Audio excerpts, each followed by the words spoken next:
नमस्कार दोस्तों, स्वागत है आपका आज की वीडियो में। तो दोस्तों, प्रेसिडेंट पुतिन की इंडिया विजिट ने डिफेंस सर्कल्स में एक ऐसा डिबेट फिर से उठा दिया है जो साल दर साल चलता आ रहा था, यानी कि SU-57 और F-35 लाइटनिंग II में रियल विनर कौन है। और ये डिबेट किसी यूट्यूब एनालिस्ट ने नहीं शुरू की, बल्कि अमेरिका की रिटायर्ड लेफ्टिनेंट कर्नल और एक्स पेंटागन इंसाइडर केरन क्वेतोस्की ने शुरू की है। और केरन क्वेतोस्की वही ऑफिसर हैं जिन्होंने इराक वॉर के टाइम पेंटागन की कंट्रोवर्शियल इंटेलिजेंस मैनिपुलेशन पर आवाज उठाई थी। उन्होंने खुलकर कह दिया कि फाइटर स्पेक्स में SU-57 क्लियरली F-35 को बीट कर देगा। और ऑनेस्टली, अगर हम सिर्फ एयरक्राफ्ट की body, engine, fuel capacity, matrix और पेलोड को देखें तो वो कहना बिल्कुल भी गलत नहीं होगा। SU-57 एक बड़ा अग्रेसिव ट्विन इंजन जेट है जो मैक 1.6 से ऊपर सुपर क्रूज करता है बिना आफ्टर बर्नर के। F-35A की टॉप स्पीड भी मैक 1.6 ही है, लेकिन उसको आफ्टर बर्नर की ज़रूरत पड़ती है। ये बात F-35 के सपोर्टर्स को थोड़ी अनकंफर्टेबल लगेगी, पर सच है। रेंज की बात करें तो SU-57 का कॉम्बैट रेडियस 1500 किलोमीटर से ज़्यादा, फेरी रेंज 5500 किलोमीटर। F-35 इसके सामने एकदम छोटा बच्चा लगता है। पेलोड भी SU-57 का 10 टन वर्सेस F-35 का मैक्सिमम 8 टन, और वो भी स्टील्थ कॉन्फ़िगरेशन में काफ़ी लिमिटेड है।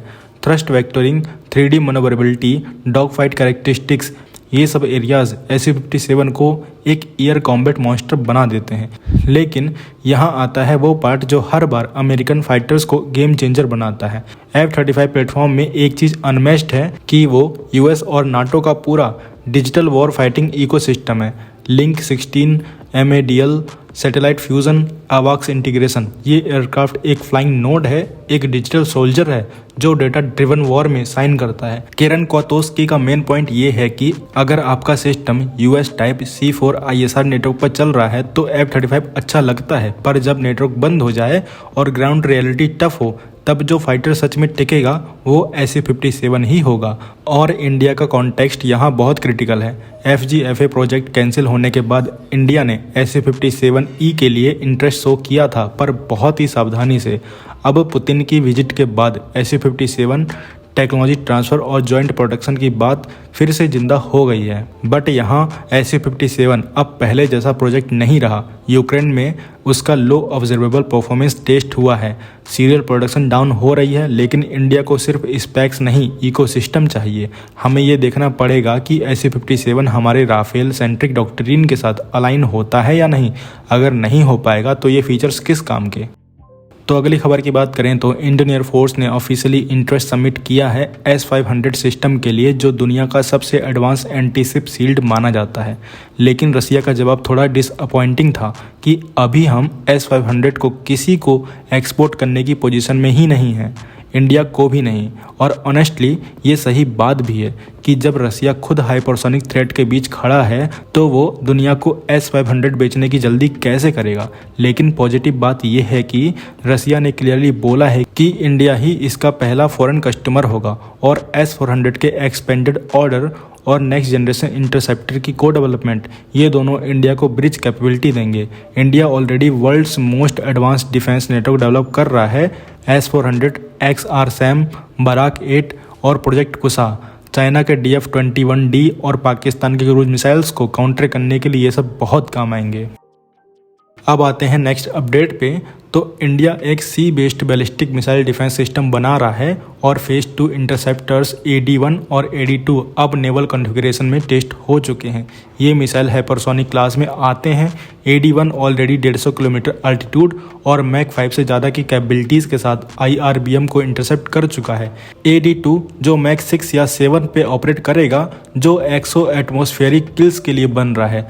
सबसे ग्रेट फैक्टर ये है कि ये मिसाइल्स वॉरशिप कंपेटेबल बन रहे हैं। Canister based vertical hot launch, बिल्कुल थार्ड जैसा मैकेनिज्म, लेकिन इंडियन नेवी के लिए टेलर मेड। इसका मतलब इंडिया का कोस्ट लाइन अब सिर्फ लैंड बेस्ड BMD पर डिपेंडेंट नहीं रहेगा। अरेबियन सी और बे ऑफ बंगाल में इंडिया के शिप्स एक फ्लोटिंग एंटी मिसाइल वॉल बन जाएंगे। चाइना के DF-21 और पाकिस्तान के शाहीन 3 जैसे मिसाइल्स के अगेंस्ट ये सिस्टम इंडिया को एक मल्टी लेयर्ड प्रोटेक्शन देगा।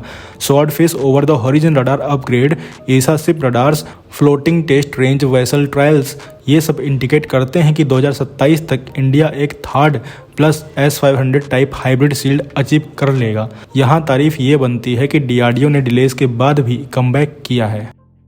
और अब last update, Turkish Enka 3 stealth UCAV का पाकिस्तान को ऑफर मिला है 100 ड्रोन्स की मिनिमम ऑर्डर कंडीशन के साथ, जिसमें लोकल प्रोडक्शन फैसिलिटीज़ का प्रॉमिस भी है। पेपर पर ये बड़ा फ्लैशी लगता है, लेकिन ग्राउंड रियलिटी तो कुछ और ही बोलती है। ऑपरेशन सिंदूर के बाद पाकिस्तान की एयरफोर्स एकदम से एक्सपोज हो गई थी, जहां पर airbases destroyed, counter strikes fail, S-400 और बराक 8 के सामने कोई टिक ही नहीं पाया था। ऊपर से इंडिया का इलेक्ट्रॉनिक वॉरफेयर डोमिनेंस, इसलिए पाकिस्तान अब मैन्ड फाइटर से ड्रोन वॉरफेयर की तरफ शिफ्ट करना चाहता है। एनका 3 एक फ्लाइंग विंग डिजाइन है, स्टील्थ सेफ है, डीप स्ट्राइक और सीड रोल्स के लिए सूटेड है, लेकिन प्रैक्टिकल प्रॉब्लम ये है कि एनका 3 सबसोनिक है, सेंसर फ्यूजन लिमिटेड है, स्टील्थ USA लेवल का नहीं है, और सबसे बड़ी चीज़ कि इंडिया का IACCS, AWACS, Rafale, SU-30 MKI की रडार कवरेज इसको ईजिली डिटेक्ट कर लेगी।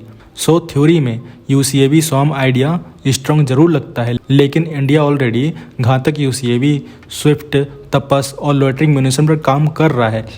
लेकिन ये भी याद रखना चाहिए कि पाकिस्तान की फाइनेंशियल हेल्थ ऐसी नहीं है कि 100 स्टील्थ UCAV बना ले और उन्हें ऑपरेशनल भी कर ले। तो आप क्या कहोगे इस खबर के बारे में कमेंट सेक्शन में जरूर बताइए। मिलते हैं नेक्स्ट वीडियो में। Thanks for watching. जय हिंद, जय भारत।